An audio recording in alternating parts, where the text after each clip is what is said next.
And we are recording and streaming with, oops, excuse me, Dr. Lanny Snodgrass on Sunday, October 6th, 2024 at 10:20 a.m. Eastern Time.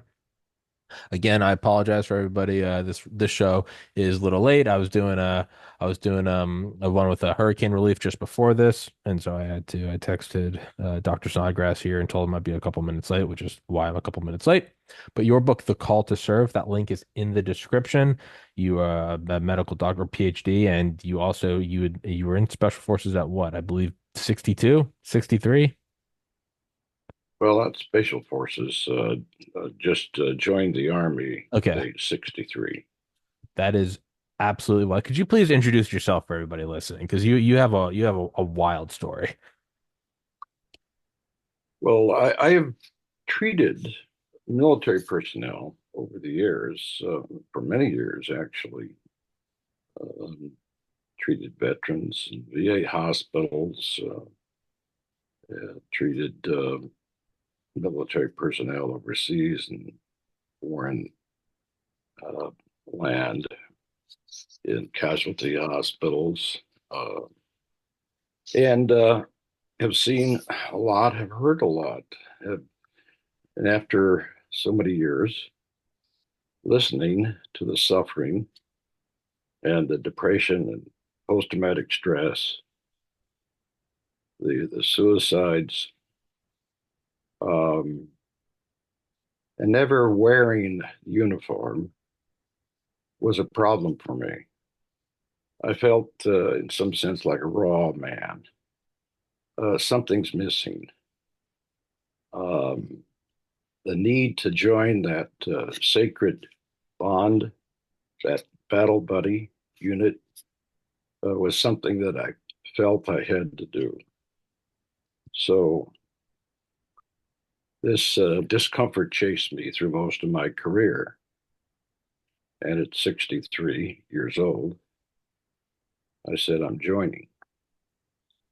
Uh, I wasn't in the best of condition from a health point of view.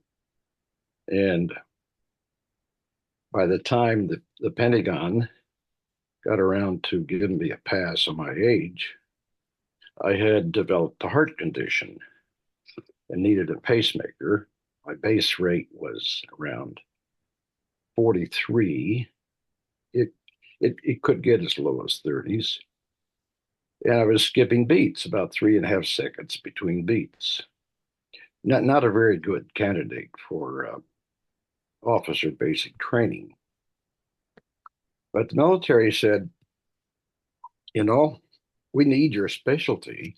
Um, and the fact that you don't have a pacemaker, you can join. And of course, the doctors advised me of my risk and said, you need a pacemaker now, Snodgrass. Well, that would have completely nullified any chance to ever serve in the military. So I took a chance. Without a pacemaker, the average lifespan for individuals in my situation would be 5 years. And in spite of that, I just decided that this was something so important in my life that I had to do this before I passed on. So that's how I came to this juncture as a senior entering the military.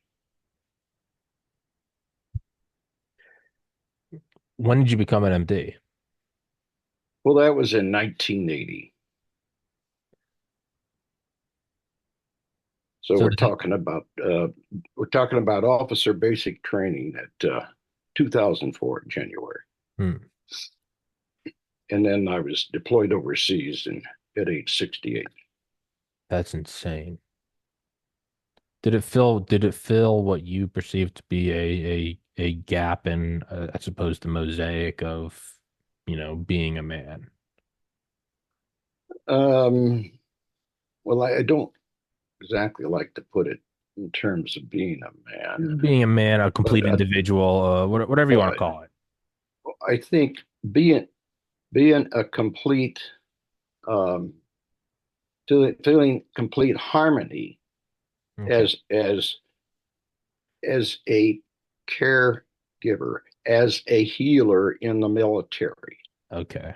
of joining the esprit de corps of this precious battle buddy group. Yes, this was a very satisfying experience. I wouldn't take it back for anything. And if I had to do it all over again, I would do it. Is it something so, talking about, care and giving care? I graduated the University of Georgia in 2013. I got into medical school. I mean, as you know, I just spent all my time in college studying to get in. Aced the MCAT, got accepted to the University of Miami Miller School of Medicine, and then decided not to go. I got accepted, got the acceptance letter, did what I thought was impossible, and then decided not to go. And I just it felt like my heart wasn't in it. And a couple weeks after I decided not to go, I was 23 at the time. My 27-year-old brother committed suicide. And that's been something that has obviously been with me every day since. It's been about 10 years, almost 10 years, 6 months, and April 15th. And that's something that, through this podcast and through talking to different doctors and through talking to, different military guys, I've really tried to. It's a wild podcast. It's all over the place. Astronauts and, Delta Force and engineer. It's everything that just interests me, historians, whatever. But I try to weave if there's one common thread, if there's one kind of outcome to it, I try to always weave in, mental health and really the importance of talking about it, addressing it, internalizing it, not letting it be a taboo thing that nobody in the room addresses. We don't want to talk about that because it's not just a statistic. 22 veteran suicide today. It's not a distant thing. It's in me. I have my brother's initials on my shoulder. I have pictures of him in every room. I can't go by his birthday or his death day or any major holiday without thinking about him. It's just what it is, and I don't feel it as a bad thing. It's just he's with me at every moment. So in that sense, I almost feel like I've been able to do more through this podcast than I would had I become a doctor. I feel like I've been able to draw more attention to it, to PTSD therapies too. You know, it's one thing to talk all, flowery about it. It's another thing to have on special forces guys, tier one guys, Dev Group, Delta Force, CIA ground branch, to have them come on here and talk about the importance of mental health. To me, I feel like that's more than I ever could have done, not to belittle it or broad brush it, but I feel like that's more than I ever could have done just writing prescriptions. It kind of, if I'm accurate, and I could be completely off, but I feel like that's the same kind of loose idea of what it was for you. You wanted to holistically lean into that role in your life, whatever this incarnation is, we're, upright, bipedal, Homo sapiens on a rock around it, whatever you want to call it. Yeah, baptism, you know, Sure. joining the spirit and embracing that sort of mantra, the mindset uh, to experience something that not not to try to experience all of the trauma and Sure. but to experience some of that some of that mental process that military active duty go through and become absorbed to some extent, but become uh, feeling that you own something of it, that you are part of it in a sense of the battle buddies, the band of brothers that we have seen so much of and heard so much of.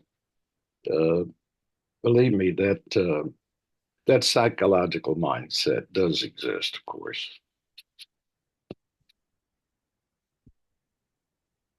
So how can you experience it then if it's to not, because ideally, right, you wouldn't, it's like what Patton said, the idea isn't to die for your country, it's to make the other poor bastard die for his. Ideally you don't go through all that trauma, right? Not to dismiss it, but that ideally you would want to avoid that. Well, how about empathy? Excuse me? How about crawling inside of their skin and their soul? How about Yeah. empathy? Yeah. I've done that. Explain that. Go into that. I can't explain it to you unless you've experienced it. Okay. It's not that simple. It's not that simple. When a soldier's telling you about the trauma that he's been through and what you have to do to win that soldier's confidence, to have rapport. One thing that psychiatrists have to have before they even pass the go start is rapport with Mm, that person that they are interchanging with, that they are listening to. But how you listen, it's not just listening. You're listening with an empathic, sensitive listening. When at the end of the day, you're kind of exhausted, right? And you go home. I had a wonderful escape for me over the years, and thank God I still have this. What's that? Well, there's dexterity. these fingers are as fast now at 84 as they ever were. I play the piano. I can come home and sit down, and I can just take a deep breath, pause for a few moments, and let my Mm. emotions tell me what to play. And after 45 minutes, my mind's been in a sauna and I'm reset.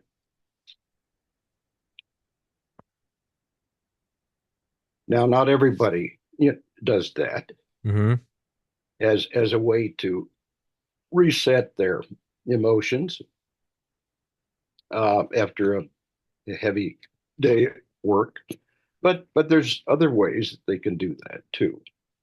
They can do that through meditation, maybe playing golf, um, a number of things. Getting into some type of a game.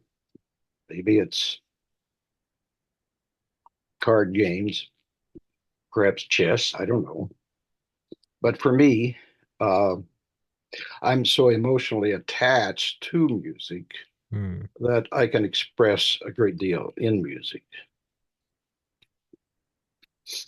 I would say, well, like you said about how, it's not as easy to explain. You can't explain to me, to get into the soldier's skin, which I think by definition explains why you went into it because it's clearly something same reason I can't tell you, what it's like to lose an older brother to suicide. I don't know how to put it into words.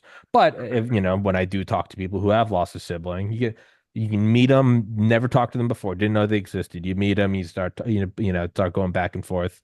I've had people on the show who are like, yeah, I lost a sibling. It's just, you're just immediately in sync and you just know it. You don't even have to say it. You're like, that it's unknowable. So, in that sense, I understand that I don't understand. Putting that aside, the meditation, I have my morning routine. I go to the gym. I always meditate for 30 minutes after the gym, and I have since 2008. When I was 18, now I'm 34. Been doing it for 16 years, so almost half my life, every single day for 30 minutes. I do that after the workout. I do that before the podcast. For me, it's more of the only way I can describe it is it's like putting glasses on for my consciousness. It brings everything into focus. It's less of something I do at the end of the day and more something I do to initiate the day. But what you were saying, I've never played music. I taught myself graphic design. You can see some of the prints I have hanging up. I taught myself 5 years graphic design. I went to school for it. And I don't do it anymore. I do the podcast, but at the end of the day, I don't, not chess or checkers. but I'll do video games, and I know that has a general, baggage of, oh, it's gaming. Not really. For me, it's you find a game you've done a million times, flying a fighter jet or something. I absolutely feel like that is getting into a warm bath at the end of the day. I just fall into like a meditative, be flying a fighter jet and just flying it around and avoiding missiles and up and down mountains and carving through under bridges and proximity flying and banking up. There is something very, it's like when it's like a water bottle cap. You ever put a water bottle cap on and it's like you kind of put it on the wrong way, or like a prescription bottle, and you look at it and you're like, it's on, but it's not on. And then you push down. More so now than I used to. Yeah, here's a prescription bottle, right? You it's on, but it's kind of, and then you hold on and you hear click, and then the threads catch in it. To All right. me, that's what video games by myself are at the end of the day. For what I believe is what you do with piano. It's same dexterity. I Yeah. feel it's Uh, just Very similar. it's an exhalation. Yeah. Yeah. Mm. I've been able to reach a euphoric Oh yeah. place Oh yeah. and a zone. I call it the zone where I just lose peripheral awareness of Oh yeah. my surroundings, and I'm into another plane. Yeah. Absolutely, it's a beautiful feeling. It's It's fantastic. amazing. It's it Absolutely. it's godliness. It is it's I mean, it's something spiritual about that.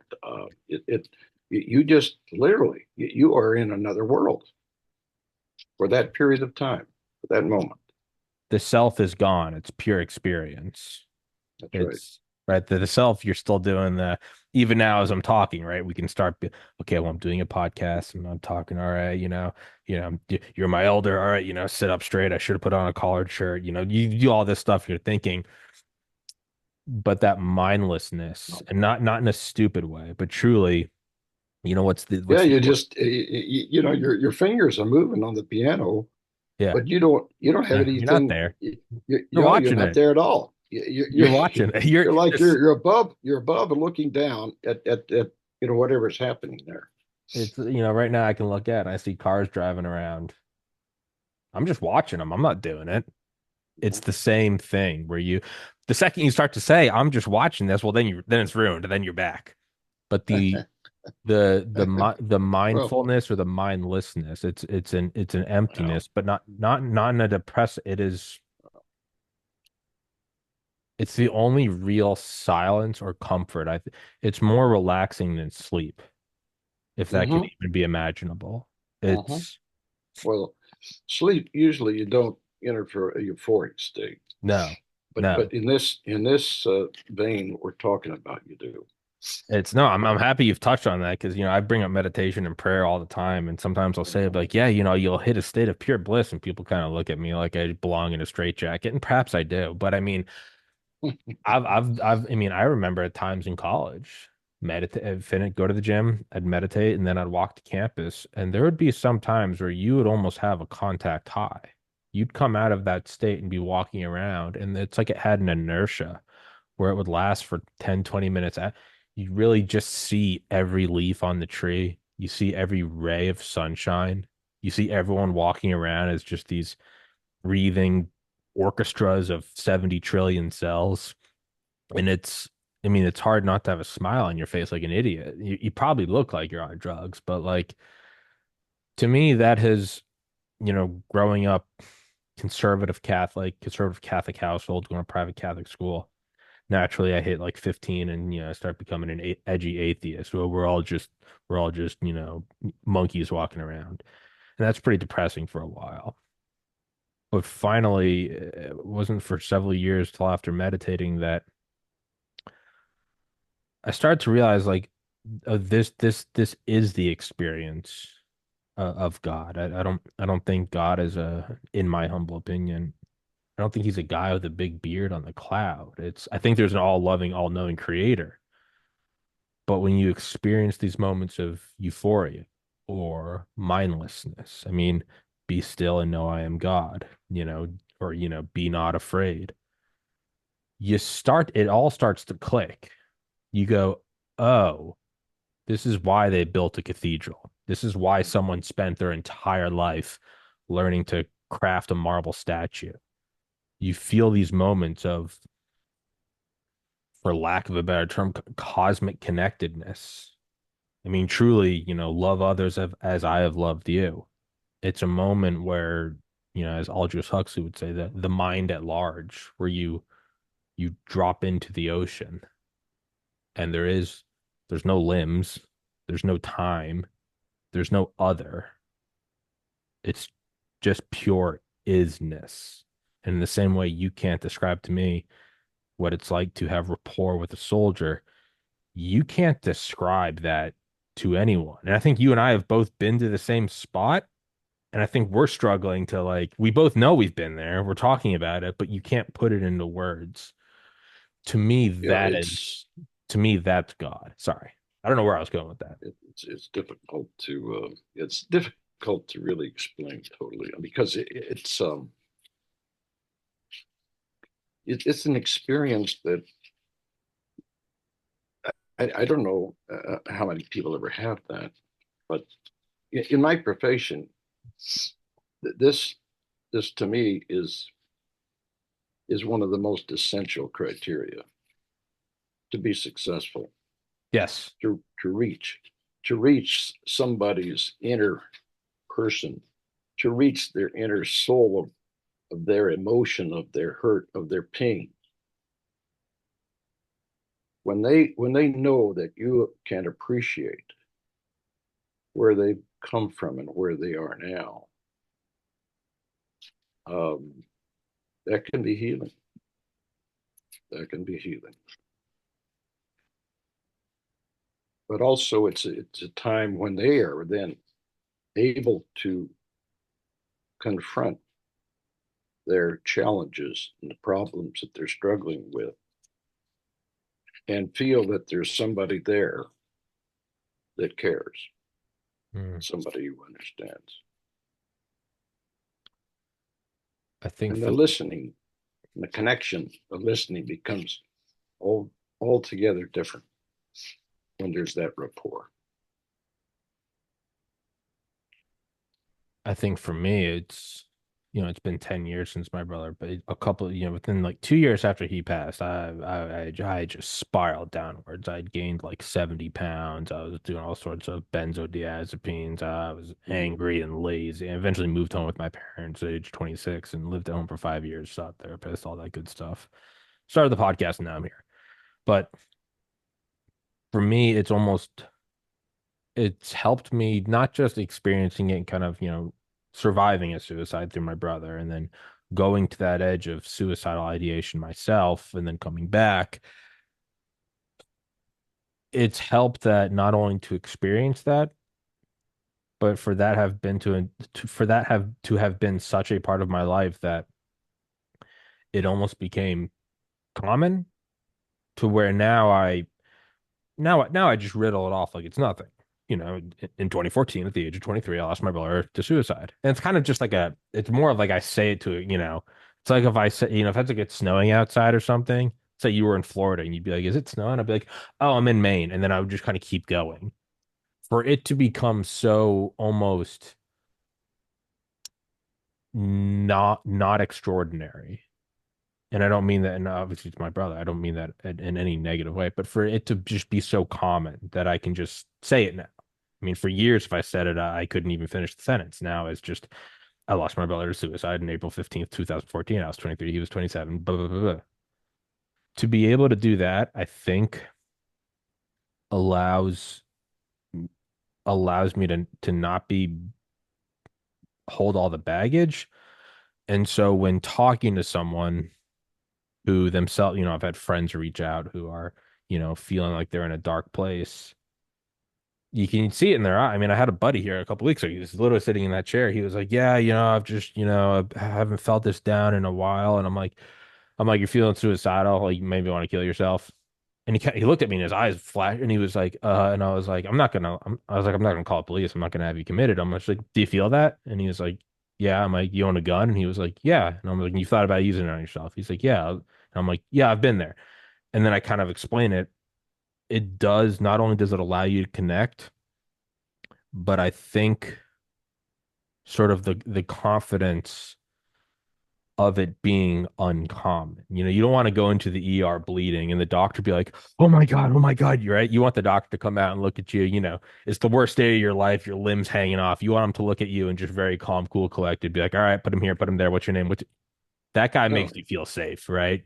yeah, The yeah, pilot, you're looking for confidence. yeah, you know, You needs to, yeah, you need to manifest that. yeah. Yeah, And I think that helps when you've experienced some of the trauma yourself. You don't, oh my God, are you suicidal? Instead, it's just like, yeah, yeah, no, dude, I've been there. Yeah, you're thinking about this, and you know, but you don't want to make your mom sad, blah, blah. And they kind of look at you. You're like, they're like, what? And you're like, yeah, yeah, no, it sucks, man. I think that allows you, and again, I'm not a doctor, so I have no idea what I'm talking about, but I do think that that allows you to resonate more with them, and by your very existence shows them that, well, they too can get to that point one day. And I think that's important. And I would imagine, I don't know, but I would imagine that's what your experience was like going into the military and being able to connect with your patients in that manner, if I'm anywhere near the mark. yeah. As going into the military as a healer is a little different than as a combat soldier, I must say. Um, but it adds a dimension. It adds a dimension in your life that you never would have had if you didn't choose to do that. And it just there's just something about the that kind of mantra that the military holds for people that are patriotic and want to give back to the country and care about their country, care about the individuals that they are in charge of. You know, when I have a soldier come and see me and talk to me, I'm kind of in charge of his emotional being at that point, in the sense that I have a duty. And I think joining the military gives you that kind of feeling of there's a certain intimacy that you then have, having become a part of that. I don't necessarily want to say elite group, but it certainly is a spatial group. Hmm. I mean, there's less than 1% of the population that ever join anyway. Yeah. No, I'd say it's a pretty minimal size group, percentage wise.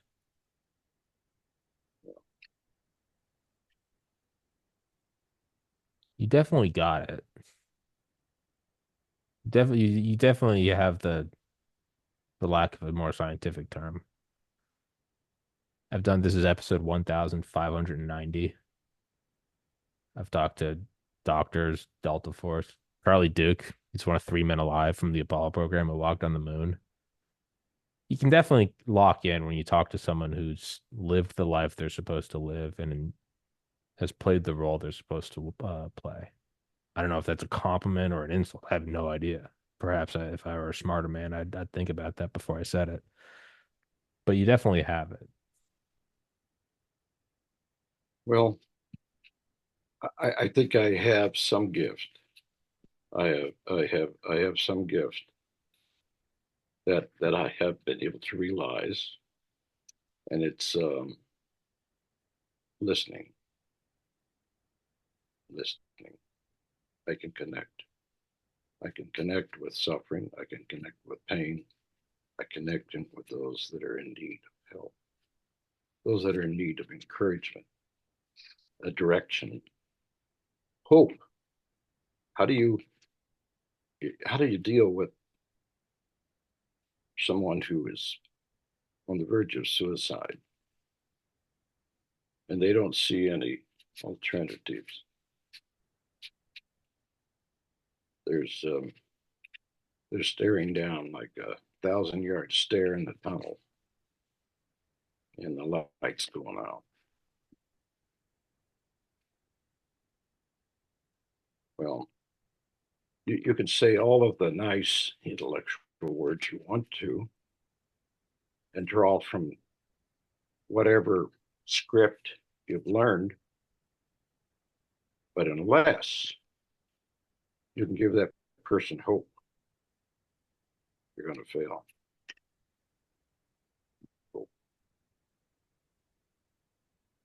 How do you do that? Because that is it is the burden of all burdens. And I mean, true. Yeah, I can't intellectualize No, that no, with you. of course, yeah. What is, what is the smell of the color blue? Yeah, But then again, it's that connection you've got to have with that person. It's that emotional and that I call it spiritual. It's that kind of embodiment of joining with that person somehow with your energy and his understanding of that energy, that he can open his mind to some other possibility than the final solution. I mean, it is an absolute impossibility. I mean, I think about, friends I've talked to or people I've interviewed, and it's all people who've gotten, close, but they're pulling up, the plane's going down, pull up, pull up. But I mean, there's a picture I have of my brother, I don't know, maybe 2 months before he took his life, and he's holding our dog. And I look at that picture all the time, and it's just now so apparent to me. There's just the light is gone.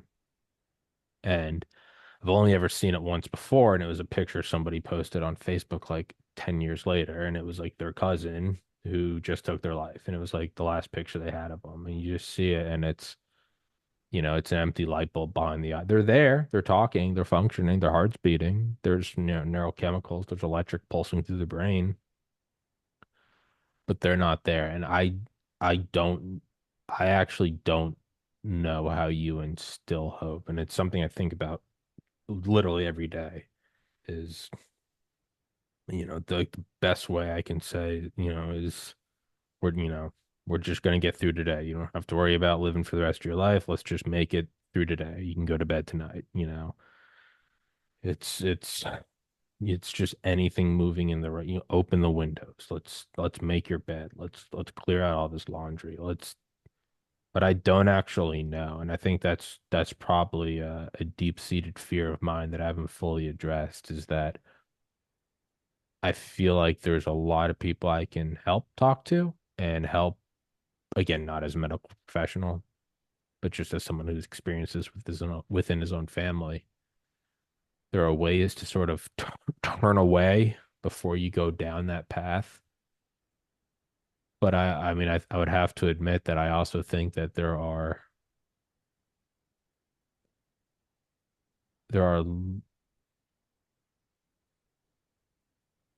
percentages down that path that once you go past, I don't know how to pull you back other than involuntary internment.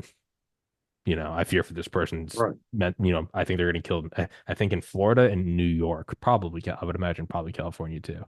You can do that against their will. And obviously that's abused by whatever. But Well, I've done that a lot in yeah, my practice, that's for involuntary internment. sure. Absolutely. What do you do in places where you can't Absolutely. do that?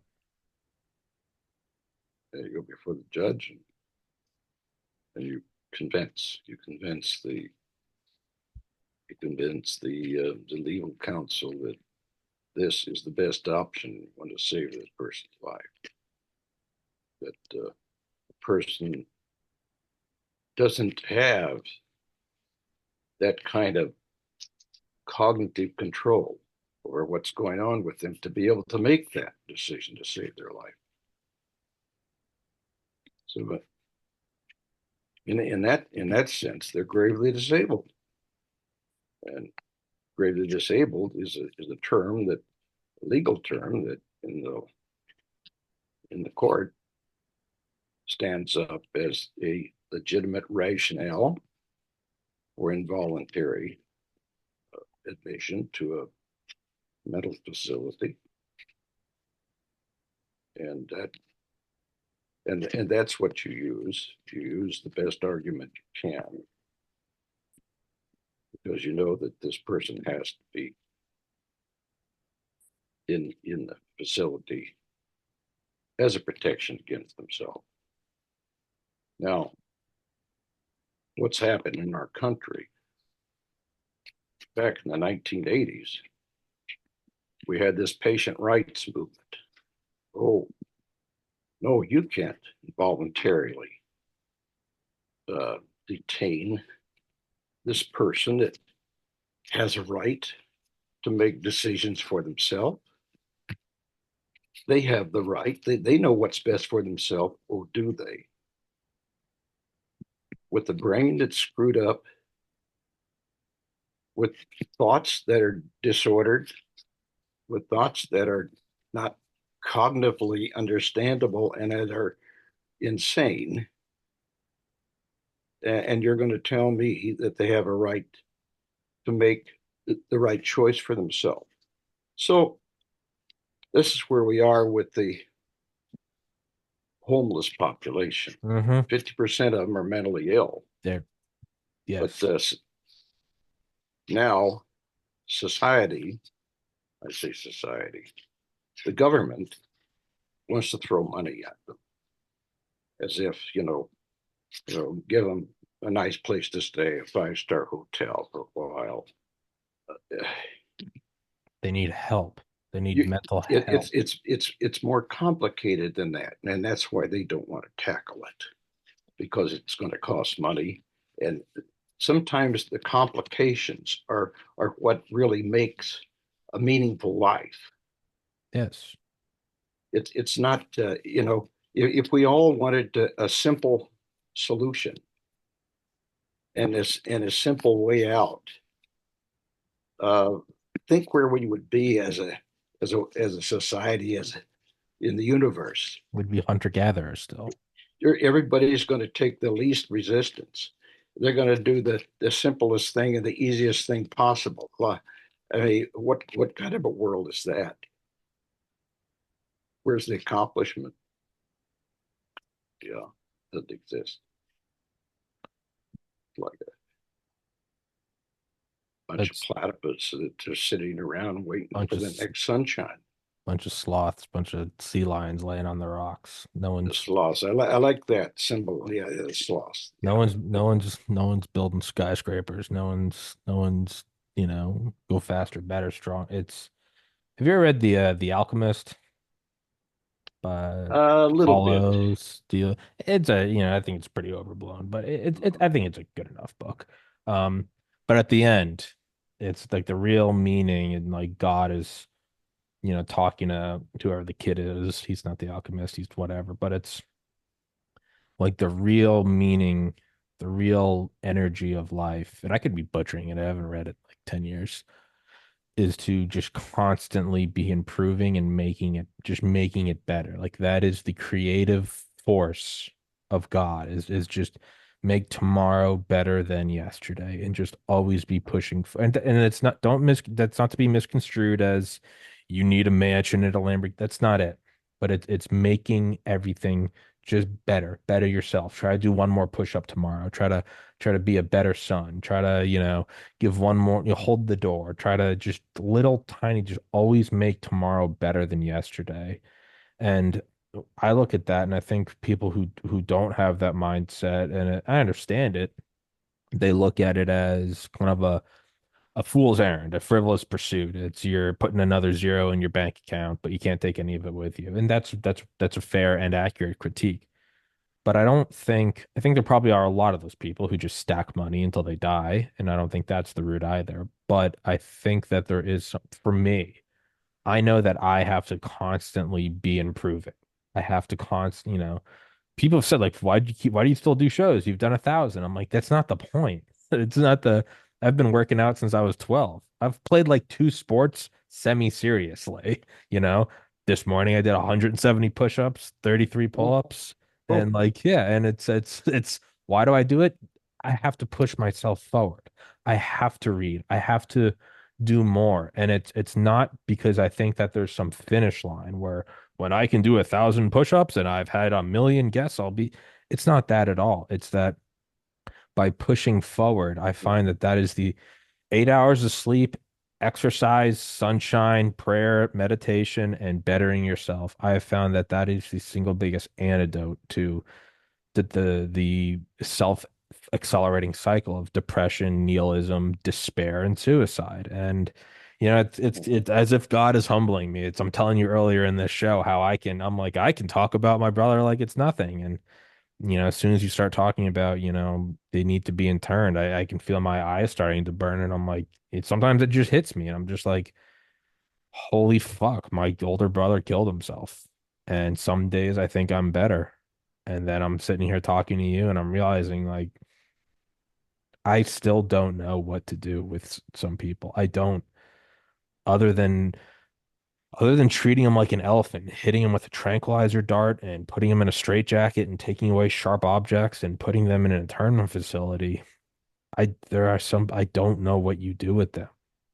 And I think maybe that's Well, yeah. for Excuse my psychosis, French. psychosis, you certainly have to diminish the psychosis Sure. that's going on, that storm, that crazy storm in the mind. Hit him with a Benadryl dart. Yeah. And so, medication does have its purpose. Yes, it Sure. does. Absolutely, it does.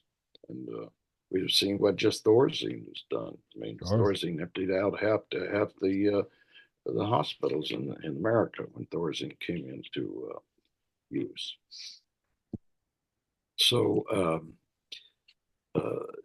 this is people that are opposed to medicating patients.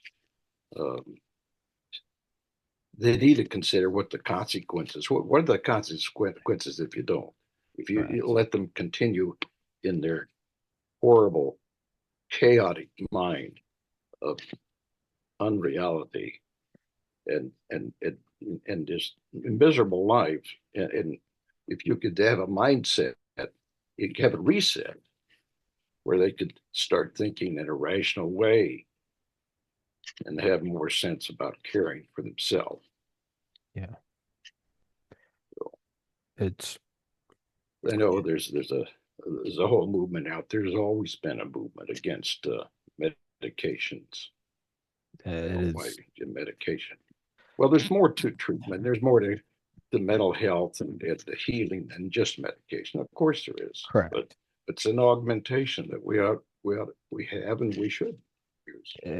It's there the there there are ways and situations where without medication, you're not going to be able to make much headway. First, you have to have somebody that can listen to rational thinking. You have to have somewhere to start.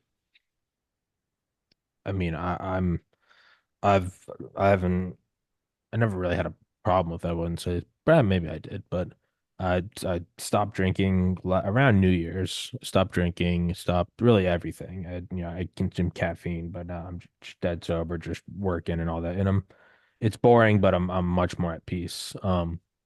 But so on my day to day, I'm more, against using a medication as a bandage. That being said, by no means am I the people that say like you got to throw it all out. That's stupid. I mean, I'm last what was it, February or March of last year? I had the worst panic attack I've ever had in my life. I literally had to have my little brother come pick me up and drive me to the hospital. I was catatonic, and I get anxiety. You're nervous about a big show. You got to pay your bills. You got work to do. I got my parents are coming over. I got to clean. I get that. Anxiety has a purpose. I couldn't. Yeah, you have to have a little bit of it. You I gotta, mean, yeah. if you're taking an examination, you don't have any anxiety at all. That's bad. That's a no-no. But too much, oh, that's for sure a no-no. Yeah. Organic chemistry should scare you. You shouldn't be happy with going into an OChem test. It's right. I was happy. That was my favorite class. But again, I'm a freak of nature. But I had my little brother take me to the hospital. I couldn't. I mean, it's my little brother who knows me like the best, and I couldn't even vocalize. They gave me an Ativan, and like 20 minutes later, they gave me, I think, another Ativan and maybe a Thorazine. In about 45 minutes, it was like I had been sleepwalking. I had just kind of been like, why am I at the hospital? And he was like, are you all right? And I'm like, oh, I feel so stupid. I was like, I got laundry, I got stuff to do. And it literally brought me back down. I was like, I got podcasts this week. And it was medication. You don't look at a fire and go, let's hold off on the water. Let's treat this naturally. No, you got to put out the fire. But it's it can your brain can go, and there are some people that without ever having that first step taken to just put them in a rational and go, wait, what am I doing? I'm walking around the street yelling at people. You see people, I'm in the city, you see people, half naked, screaming at the sky, and you're like, that person, like you got to get them down. I guarantee you, if you got them to a rational discussion, remove the psychosis or whatever auditory and visual hallucinations they're having or paranoia, I would imagine most people would eventually kind of look around and be like, "Oh, I need to get an apartment. Like I kind of just, I want to watch the football game." It's and that is I think that's the most maddening part is just how many people could be helped so minimally. And it by no means is it a one size fits all. It is complex. But I Well, you don't may know. have, It's hard for me to talk about it rationally because I get so emotionally charged up about it. It's kind of a catch 22. It's hard for me to talk about psychosis rationally without going into my own emotional psychosis. well, you may have turned down medical school, but you found a very purposeful plan B. Yeah, it's my ultimate end goal is to make as much money as I can on this podcast and use that. I want to build a medical school, name it after my brother, and I'd like for it to specialize in mental health, and that's how back to what you were saying about how these are Yeah, complex. I never saw hers pull a U-Haul. Yeah. Yeah. It's never saw a hearse pull a U-Haul. I like that. Yeah, you use it for a higher purpose. Oh You're no, not I going don't to take want it I don't with want you. to what am I gonna do with Yeah, it? I got a right. TV, I got an iMac, my phone work. I'm fine. No, no, no. Like I told you, you have the piano, I have Xbox. I don't need any more. I'm good. I'm good. I like that. No, but my goal is to, and I think I have an appreciation for what you said about there is not a simple fix to mental health. I know that it's not just building an apartment for all of the homeless people. No, I know that it's going to require a massive, and for me, I'm taking it as my lifelong goal. I'm like, what would be a meaningful goal? I enjoy the podcast. I have fun doing it. I don't want to leave a bunch of money to a bunch of kids. That never works out well. What do I want to really do with it? I don't want to build a business and then, make it go public. So in 100 years, somebody can sell off the remnants of Walmart or Sears. No, I don't want that. What do I really want? Will a medical school fix it? Probably not. Will it make a dent in it? Probably. And it might be a 1% dent, but that's a hell of a lot more than nothing. That's a hell of a lot more than just giving $20 to the guy panhandling at the street light. We certainly do need more medical schools, that's for sure. So that's Population that just blown out the window, and we don't have enough to yeah. serve that population where we have so much need for that. and It's and you have ridiculous. so many applicants, and it's good. You want that competition, you want that top 1%. But then you get to a certain point where I had friends with like 3.9 GPAs, 80th percentile MCATs, and not getting in. And I'm like, that's not good. That's a net negative on society. That person should be a doctor. So I don't know. I know we kind of went all over the So place with this podcast. you're talking about MEI? Excuse me. You're talking about MEI now, are you? What's that? MEI? That's merit, Oh, meritorious. that's what it should be. Yes. The E is excellence, and the I is intelligence. It should be MEI, not DEI. No, I'm with you 1,000%. I remember applying to medical school. I was with my buddy. He's from Africa, and he had, to his credit, he had a better GPA, had a higher MCAT than me. and he Hmm. and I were at the same medical school interview. And Hmm. he looked at me and he's just like, he goes, "Man, I feel so bad for you." And I go, "Why?" And he goes, "White boy, blue-eyed, married parents." And he goes, "You're screwed." And I was like, "Yeah, I think you're right." And he was not, I'm not throwing anything on him. He was more than Yeah. qualified. But I just remember he looked at me, he was like, "Man." Yeah. Yeah, and I go, "Yeah, I know." He's like, "Are your parents still together?" I'm like, "Yeah." And he goes, "Yeah." And I was like, "Shit." But no, that's what it's a very charged topic for me, and Yeah. it's hard to talk about rationally, and it's hard to talk about without tearing up. But I don't I think that to me that's you're older than me. You're 84. I'm 34. I'm gonna go out on a limb and say you're older than me, and I Oh, I'd like yeah. to I'd like to I'd like to get to the end of my life, and 50 years. I would like to we'll wrap it up with this. And whenever we would like stay in places for summer when I was little, we'd like rent a place on a lake somewhere in New England. On the last day, my parents would always make us clean the entire, and I mean like not normal cleaning. I mean like scrubbing. And it's like, this isn't our home. Why are we doing this? And my parents would always say, leave it better than you found it. And that's kind of my lifelong goal is I want to leave the world, even if marginally. I want to leave it if I in the history of the world and the 100 billion humans that toiled and Shakespeare and Hitler and everything in between, if I can define my pre and post life as there's a med school and a couple more doctors, to me that's a life well lived. And you know, I don't know, but I would. Is that worth it as someone who is more advanced in their years, respectfully? Is that, am I on the right path? Well, it sounds like it. May I, before we close here, Yes, sir. show you the launch, the release Absolutely. of Absolutely. Monday. This was my book. This Yes, is my sir. book that came out on Monday.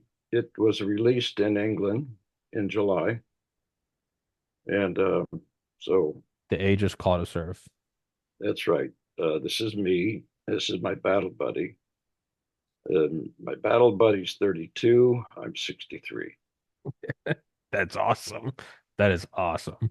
And Anyway, I'm gonna make a note of it right now. I'll send you a text and an email. I will get it and I will go through it. And I'd love to have you back on specific. I know today's episode is kind of all over the place, but I had fun. But I'll absolutely have you back on and we'll specifically talk about the book. be glad to do it. Well, thank you so much for your time. Thank you for All right. your patience. I know I know this coming on this podcast is a bit of a roller coaster. I never know where it's going.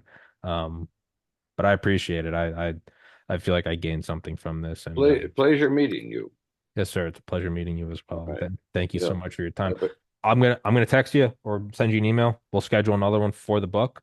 And yeah, I look forward to reading it. And I look forward to talking to you again, sir. all right. Thank you. Thank you so much, Doctor. Guys, thank you so much for watching. Go in the description, grab the book, support the good man.